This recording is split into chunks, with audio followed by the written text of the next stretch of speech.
Très chers tous, c'est un privilège et c'est un honneur pour moi de me tenir encore une fois devant vous.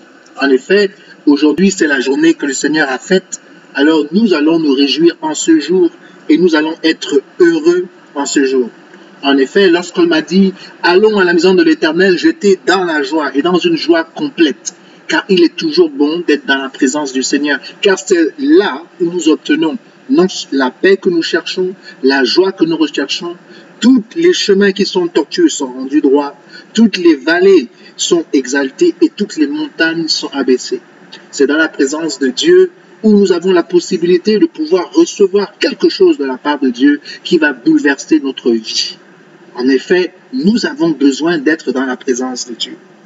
Aujourd'hui, j'aimerais pouvoir discuter avec vous d'un sujet que j'ai à cœur, d'un sujet que je considère être très important.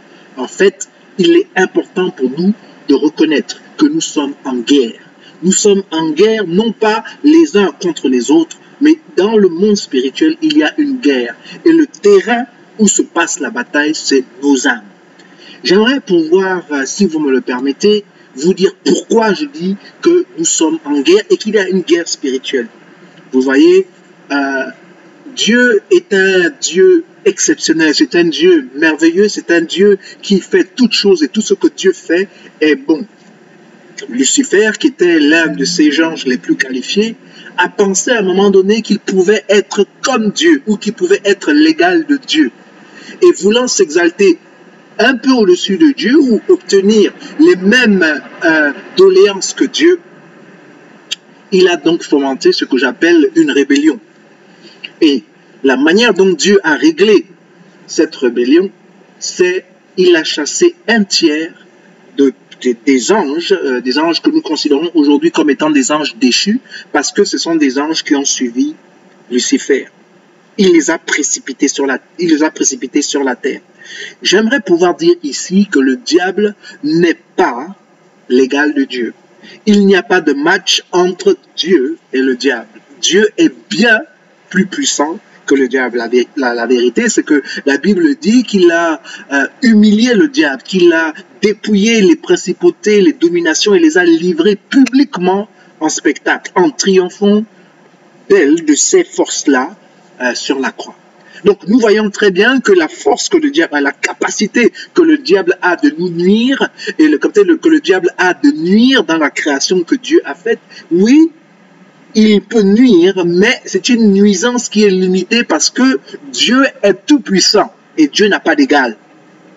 Cependant, Satan, connaissant bien sa fin, sachant qu'il va périr et brûler pour l'éternité en enfer, a décidé qu'il va s'attaquer à ce que Dieu a de plus précieux. Et donc, il a décidé de s'attaquer aux hommes, à vous et à moi.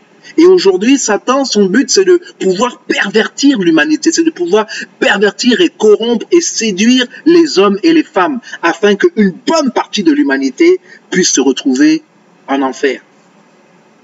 Et bien entendu, nous qui aimons Dieu, et nous qui proclamons que Dieu est le créateur du ciel et de la terre, nous luttons pour pouvoir renverser cette tendance-là. Non pas que le diable est plus puissant que Dieu, mais nous refusons d'accepter que la majorité des hommes et des femmes aillent en enfer. Et voilà ce dont j'aimerais pouvoir discuter avec vous aujourd'hui. Voilà ce dont j'aimerais pouvoir débattre et parler avec vous aujourd'hui, de vous faire comprendre qu'il y a une guerre spirituelle. Et dans cette guerre spirituelle, le diable est à la recherche de notre perte. Le diable, comme la Bible le déclare, il est venu pour égorger, pour tuer et pour détruire.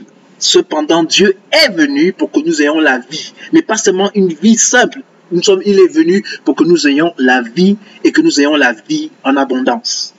La Bible déclare que le peuple de Dieu est détruit par manque de connaissance. Elle le dit dans Osée chapitre 4 verset 6. L'un des principaux domaines dans lequel les croyants sont détruits en raison du manque de connaissances est en guerre spirituelle.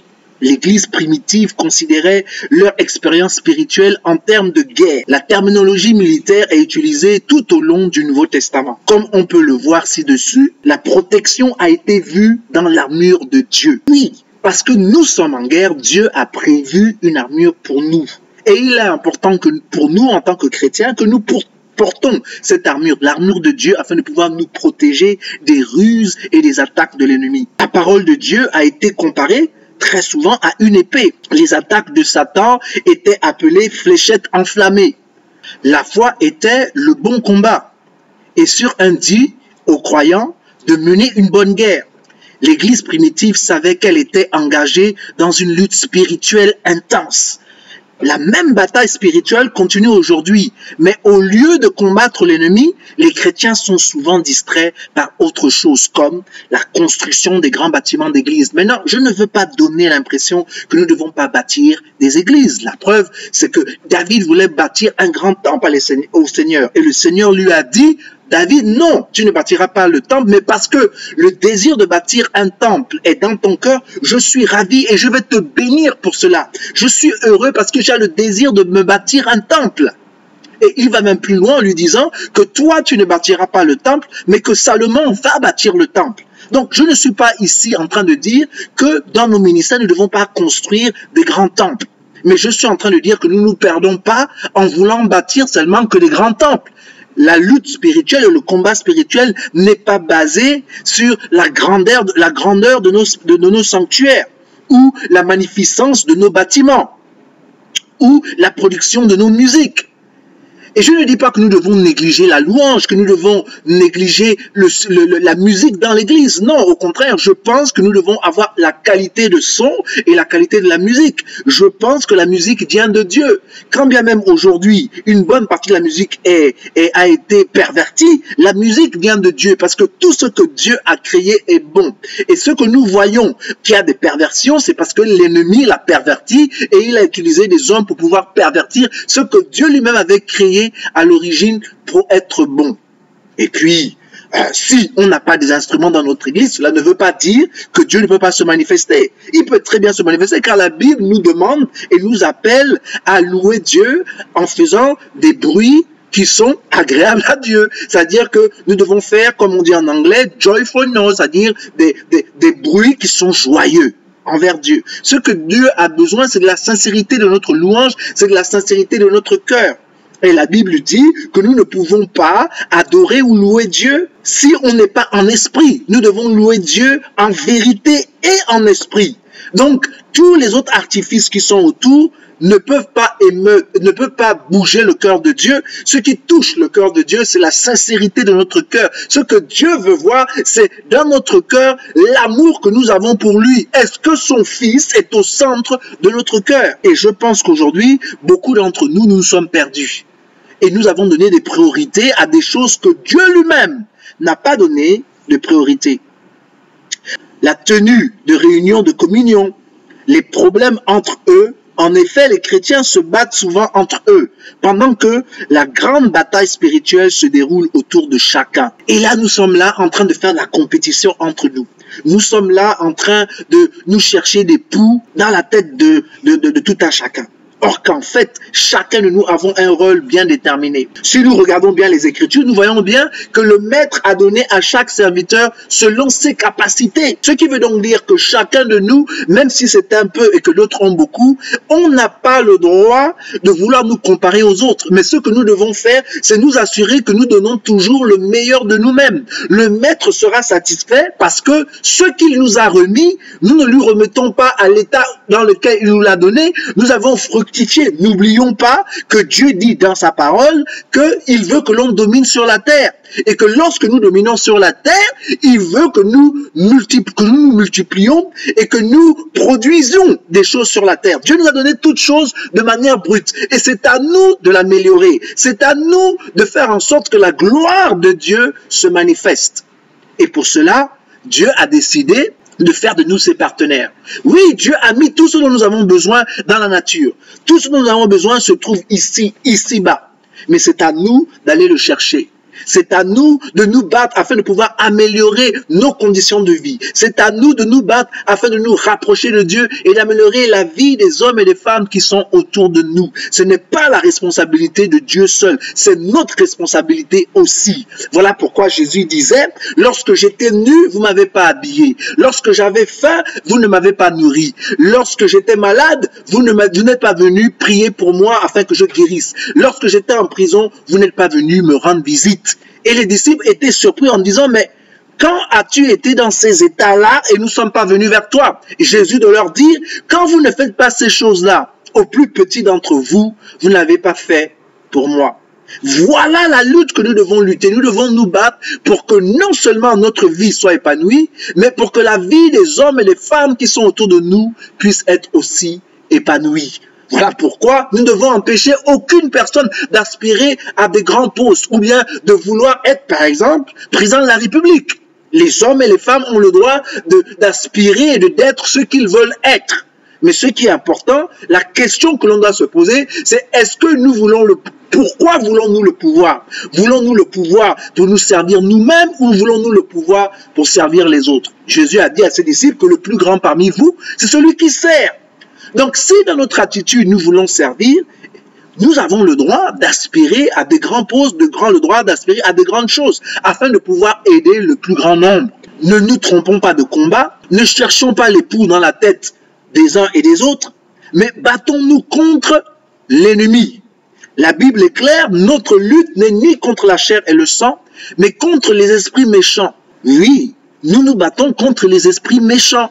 Nous ne nous battons pas les uns contre les autres. Au contraire, nous devons apprendre à vivre ensemble, comme disait Martin Luther King. Sinon, si on ne le fait pas, nous mourrons tous comme des bêtes. Nous devons apprendre à vivre comme des frères et des sœurs parce que, à travers un seul sang, Dieu a créé toute l'humanité. Oui, Dieu a créé toute l'humanité avec un seul sang. Nous sommes frères et sœurs. Que nous le voulions ou pas, nous sommes frères et sœurs. Et nous sommes appelés à nous entendre. Nous sommes appelés à travailler ensemble. Nous sommes appelés à faire de grandes choses ensemble et à manifester et à permettre à d'autres hommes qui sont égarés de voir la gloire de Dieu. Mais pour cela, il faut que nous soyons unis. Il faut que l'on mette nos ressources ensemble afin de faire de grandes choses et d'identifier réellement qui est l'ennemi. L'ennemi, c'est celui qui veut détruire notre âme, c'est celui qui veut que l'on termine le reste de l'éternité en enfer dans la géhenne avec lui. Le constat est que l'Église s'est retirée des lignes de front et Satan a intensifié ses attaques contre elle. Pourtant, nous avons une promesse, la promesse où Dieu nous dit, oui, Dieu nous dit que les portes de l'enfer ne prévaudront pas sur l'Église. Dieu a déjà parlé. Vous savez, quand Dieu décrète quelque chose, personne ne peut renverser ce que Dieu a dit. Personne ne peut annuler ce que Dieu a dit. Pourquoi? Parce que Dieu n'est pas un homme pour mentir. Ce que sa bouche dit, sa main l'accomplit. Donc quand Dieu dit quelque chose, c'est établi. Quand Dieu ordonne quelque chose, cela est fait. Lorsque Dieu décrète, personne ne peut renverser ce décret. L'Église a cette parole qui dit que les portes de l'enfer ne prévaudront jamais contre elle. Mais aujourd'hui, nous voyons beaucoup d'églises qui ont des problèmes, et des problèmes sérieux. Pourquoi? Parce qu'ils se focalisent en voulant savoir qui fait quoi avec qui a dit quoi à qui, au lieu de se focaliser sur les choses spirituelles, au lieu de comprendre que notre combat n'est ni contre la chair, ni contre le sang, mais contre les esprits mauvais. Dans les derniers jours, il y aura des temps difficiles. Nous voyons ça dans 2 Timothée 3, verset 1. L'apôtre Paul a averti, pour être correctement préparé à ces temps difficiles, il est important pour les chrétiens d'aujourd'hui de comprendre et appliquer les stratégies de guerre spirituelle. La vie chrétienne est une guerre. Le plus tôt nous reconnaissons cela et nous préparons à cela, le plus tôt nous y préparerons, le plus tôt nous connaissons la victoire. Dans Luc chapitre 14, verset 31, dit « Ou quel roi, s'il va faire la guerre à un autre roi, ne s'assied d'abord pour examinateur, s'il peut, avec 10 000 hommes, marcher à la rencontre de celui qui vient l'attaquer avec 20 000. Aucun roi n'est jamais entré dans une bataille sans examen attentif de ses ressources et sans se développer au préalable des stratégies de combat. Je suis ici pour encourager la plupart d'entre nous. Je ne vais pas être très long ce matin, mais je vais développer dimanche prochain encore en quoi consiste la guerre spirituelle. Ce qui est certain, c'est que nous avons un ennemi et nous devons l'identifier. Cet ennemi-là, nous savons qui il est. C'est Satan et sa cohorte de démons. C'est eux que nous devons lutter contre eux et nous pouvons influencer notre environnement à travers la prière et la connaissance de la parole de Dieu doit nous habiter. Nous devons connaître Dieu, les principes de Dieu afin de pouvoir nous défendre parce que le diable ne peut pas nous maudire. À ceux qui pensent qu'ils peuvent être maudits, j'ai une bonne nouvelle pour vous. Balaam voulait maudire le peuple de Dieu parce que Balak était sur le point de faire de lui un homme immensément riche. Mais Balaam n'a pas pu le faire. Pourquoi? Parce qu'il ne peut pas maudire ce que Dieu a béni. Par conséquent, il a fini par dire à Balak que je ne pourrais pas maudire ce peuple-là. Parce que ce peuple-là est de Dieu et Dieu a sa main sur ce peuple. Mais, si on réussit à les séduire, si on réussit à les compromettre, alors une ouverture s'ouvre. Et là, nous pouvons frapper. Je suis ici en train de vous dire que l'ennemi ne peut nous faire aucun mal à moins que nous nous laissons être corrompus ou à moins que nous nous laissons séduire.